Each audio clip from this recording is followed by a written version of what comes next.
Super Mario 64, the game you play when you want to play a collectathon platformer and you absolutely can't replay Banjo-Kazooie again. Me and Super Mario 64 go way back. It's quite possibly the first game I ever played in my entire life, so that probably carries some significance. There was a point in my life where I had played Super Mario 64 so many times that I actually swore off it for several years, until about 8 months ago when I first started getting back into YouTube. I decided to make a video on Super Mario 64. I 100% completed the game for the first time, wrote up at least 2/3 of a script, and was almost ready to go, but at that point I didn't own a capture card, so I would have had to use an emulator to retroactively record footage. I scripted a live action segment that would have taken way too long to shoot and edit. Basically, I just got a couple of semi-successful videos behind me and bit off more than I could chew. Well, I have a capture card now, and I've put out 7 times more videos than I had out back then, so I think I'm prepared to give this game the video it deserves. Let's take a look at Super Mario 64. For this video, I'll be playing on the Wii U Virtual Console, and then regretting not playing on my actual N64, because man, the N64 Virtual Console isn't great. Seriously, I guarantee you I could get a better experience plugging an Xbox One controller into my PC and playing on an emulator. If I use a Switch Pro controller, I can almost pretend the Nintendo Switch has decent retro game support. Of course, like pretty much everything on the Virtual Console, it's extremely washed out and not as sharp as it could be. I think I was able to pretty much fix most of this in post, but of course I still had to deal with it.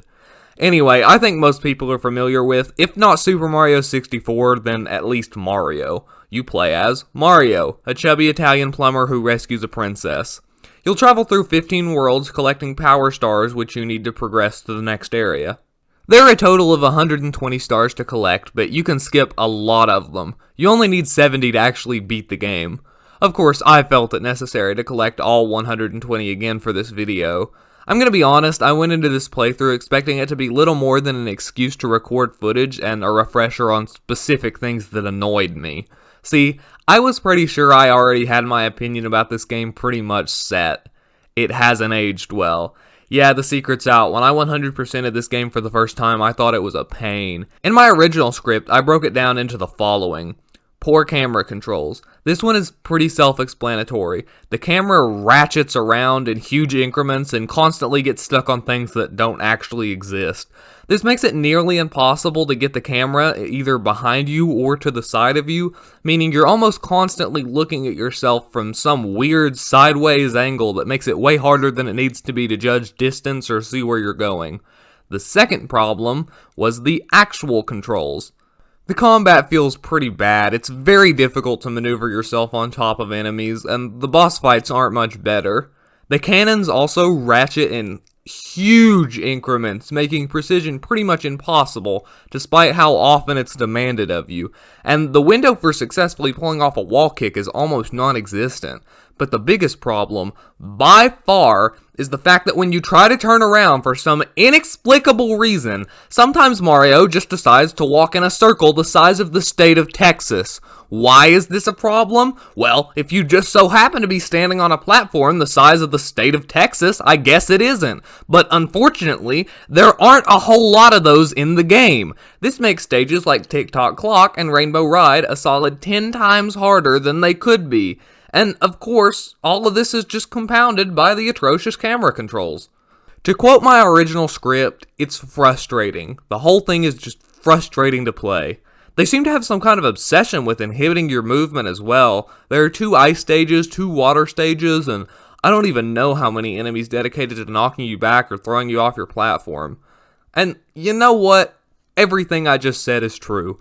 I stand by it 100%, and I think it's a pretty accurate assessment of the game. But you know what else? It isn't exactly representative of my second playthrough. Maybe it's just due to the fact that I've played a lot more games since then, or because everything I need to do is fresher in my mind, but I enjoyed this playthrough a lot more than I did my first one. During my first playthrough, there were a ton of worlds I found annoying, and the ones I didn't find annoying, I just kind of tolerated.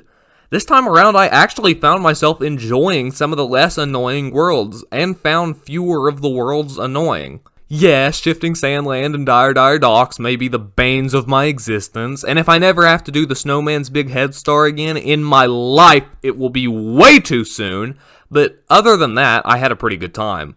On my first playthrough, I spent hours in TikTok clock trying to get the 100 coin star, and a practical eternity battling the camera and Rainbow Ride. On this playthrough, I just breezed right past them with minimal deaths and moved on with my life like it was no big deal. I did still find myself with the attitude of taking on worlds in a specific order to get them out of the way, or dreading certain sections, but much less than before. I think this game also has really nice collectathoning. Filling out the star menu is really satisfying, and even if the reward for getting all 120 stars is completely useless, it's still really cool. A lot of times people complain about a lack of reward for 100% in games like this, but in my opinion, a filled out menu and a heartfelt thank from the developers does the job just fine. Of course, I didn't even get a chance to talk about the huge variety of different worlds you get to explore. They have some really creative stuff here that goes well above and beyond the standard level tropes, like a stage where you can raise and lower the water levels to solve puzzles, or a level where on one side everything is massive and on the other side everything is tiny, and you have to use your knowledge of both sides to collect everything. I still stand by my previous statement. Super Mario 64 has not aged nearly as well as, say, Banjo-Kazooie. It is absolutely dated, and I feel this especially needs to be called out given how well respected the game is, to the point where criticism is somewhat frowned upon in the community. But despite all of its shortcomings, I still think it's a game everyone should experience. I always try to put aside personal biases to look at games from the perspective of someone with a fresh set of eyes, but it seems like just about everybody has some sort of relationship with this game. It's just so huge. I'm glad I decided to replay it. I'm glad I was able to see some things that I didn't see the first time around, and maybe amend my opinion just a bit. And hey, with it being Mario's 35th anniversary and all, maybe it'll finally get some love on the Switch. Wow, congratulations, you made it to the end of another video. I'm so proud. You know what would make me even prouder? Heading down to the description to drop a like, subscribe, and follow me on social media. That would be awesome. As well as that, I would really appreciate it if you could also drop a comment. I always love reading those. Okay, that's about all I've got. Thanks for tuning in, and as always, thanks for watching.